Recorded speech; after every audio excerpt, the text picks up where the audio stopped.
শিবিরের সাথে তাদের সম্পৃক্ততা আছে, সুতরাং ছাত্র শিবির সেই ব্যাপারগুলো পেতেই পারে। তারপরেও সকালে যখন আমাদেরকে আশ্বস্ত করেছে যে না এরকম কোনো ঘটনা ঘটবে না, বাইরে থেকে কোনো পেপার আসবে না, তারপরে আমরা আশ্বস্ত হয়ে আমরা দায়িত্ব পালনে গিয়েছিলাম। কিন্তু আমরা যখন দেখলাম যে বিভিন্ন হলগুলোতে প্রতিবন্ধকতা সৃষ্টি করা হচ্ছে, সাধারণ শিক্ষার্থীদের নামে মব তৈরি করা হচ্ছে, জানালেন ইমাম হলে স্বতন্ত্র প্রার্থীকে মারধর করা হয়েছে, আপনার সেই তাজউদ্দিন হলে ছাত্র দলের বিপি প্রার্থীকে ঢুকতেই দেওয়া হলো না, বিভিন্ন মব তৈরি করা হলো। আমাদের হলগুলোতে আপনার কোনো ভোটার লিস্টে অনেকের ভোটার তালিকার নামই নাই, সেগুলিকে আবার বারবার দৌড়ে দৌড়ে ছাত্রীদেরকে এই ভোটার তালিকা অন্তর্ভুক্ত করা হলো। সব দিক মিলিয়ে আমার মনে হলো যে না, আসলে যেটা আমরা আশঙ্কা করেছিলাম সেটাই আসলে বাস্তব হতে যাচ্ছে। ওনারা আশ্বস্ত করেছেন যে না এরকম কোনো ঘটনা ঘটবে না, বাহির থেকে কোনো ব্যালট এখানে ডুববে না। কিন্তু আপনারা দেখেছেন যে অতিরিক্ত 10% ভোট তো তারা দিয়েই আসছে ব্যালট পেপারে।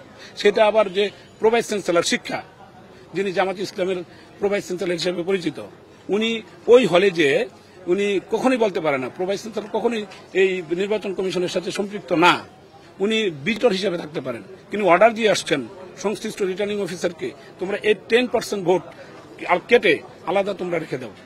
সুতরাং এটা উনি কখনো বলতে পারেন না। সুতরাং এতে প্রতীয়মান হয় আমরা যে আশঙ্কা করেছিলাম সেটাই সত্য। আমরা বর্জন করেছি, জাতিকে জানিয়েছি, সেটা জাতির কাছে তাদের জবাবদিহিতা থাকবে। কোন ডকুমেন্টস দিয়েছে? আমার কাছেও প্রমাণ আছে। 2014 সাল পর্যন্ত সে জামাতের সাথে ওতপ্রোতভাবে জড়িত ছিল। তার বাসায় জামাত ইসলামের নেতারা জন্মদিনে তাকে উইশ করতে গিয়েছে। তারপরে সে বিভিন্ন রকমের, সে ইসলামিক ইউনিভার্সিটি অফ চিটাগাং যে ঢাকা ক্যাম্পাস, সেটা আপনারা জানেন যে একেবারেই শিবির অধ্যুষিত, সবাই জানেন, সত্য কথাটা জানেন। সেটার অ্যালামনাই অ্যাসোসিয়েশনের মেম্বার। এবং আমরা গোয়েন্দা রিপোর্ট, আমরা গোয়েন্দাদের কাছ থেকে বিভিন্ন তথ্য নিয়েছি, তারাও বলেছে যে সে জামাতের সাথে সম্পৃক্ত ছিল।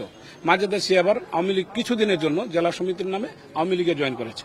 তারপরে আবার যখন এই 5ই আগস্টের পরে গত এপ্রিল মাস থেকে যখন দেখছে যে না সামনে হয়তো আবার বিএনপির ভালো সময় আসতে পারে, তখন সে আবার বিএনপির ছবি পোস্ট করে দেওয়া শুরু করলো।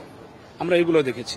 সুতরাং ওই লোকটা অত্যন্ত একেবারেই চরিত্রহীন, রাজনৈতিক চরিত্রহীন, এবং জামাত দিয়ে শুরু তার, যেহেতু তার এডুকেশনাল ইনস্টিটিউট যেহেতু সে ওইখান থেকে আসা, সুতরাং সে গুপ্তভাবেও বিভিন্ন দল চেঞ্জ করতে পারে।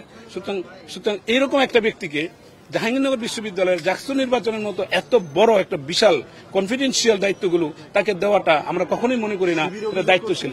ওনারা করেনি, তাহলে ওনাদের সুবিধা আছে। আমরা তো ইন জেনারেল আমরা বলতে পারি যে আমরা যদি ইন জেনারেল যদি মনে করি যে না, আপনি নিজেও বলতে পারেন না না, ভাইস চ্যান্সেলর তো এটা জানতে না পারারও কথা, কারণ টোটাল নির্বাচন কমিশনের টোটাল এখতিয়ার যে কোথায় তারা কিভাবে ব্যালট পেপার ছাপাতে দিবেন, কাকে কন্ট্যাক্ট দিবেন, কাকে ব্যালট এই যে ভোট গোনার দায়িত্ব দিবেন, সম্পূর্ণ এটা তাদের এখতিয়ার। আমি প্রফেসর আমি প্রফেসর নজরুল ইসলাম, আমি গণিত বিভাগের চেয়ারম্যান এবং ফজিলতুন্নেসা হলের প্রভোস্ট। আমি প্রভোস্টের দায়িত্বে ছিলাম, সেখানে আমি প্রভোস্টের দায়িত্ব হিসেবে আমি ভোটের দায়িত্বে ছিলাম, পাশাপাশি আমি কেন্দ্রীয় মনিটরের দায়িত্বও ছিলাম। আমি যে অভিযোগটা দিয়েছি সে অভিযোগটা কোনো পক্ষর না। আমি যদি কোনো একটা পক্ষের হয়েও থাকি, কিন্তু আপনি কখনোই কি বিশ্বাস করবেন কিনা যে জাহাঙ্গীরনগর বিশ্ববিদ্যালয়ের জাকসু নির্বাচনের মতো একটা ব্যালট পেপার, সেটা কন্ট্যাক্ট সাব কন্ট্রাক্টের মাধ্যমে কোনো একটা যার প্রেস নাই, হ্যাঁ, সেই ব্যক্তি আবার আরেকজনের প্রেস থেকে ছাপায় নিয়ে আসবে, এটা আপনি কিভাবে বিশ্বাস করেন যে এটা রাস্তাঘাট থেকে ছাপায় আনছে সেই ব্যালট পেপারটা কনফিডেন্সিয়াল? এটা আমার দল করা লাগবে কেন? আমি যদি একটা শিশু বাচ্চাও হই, আমি যদি অনেক বড় একটা দলের বড় নেতাও হই, এটা প্রমাণ।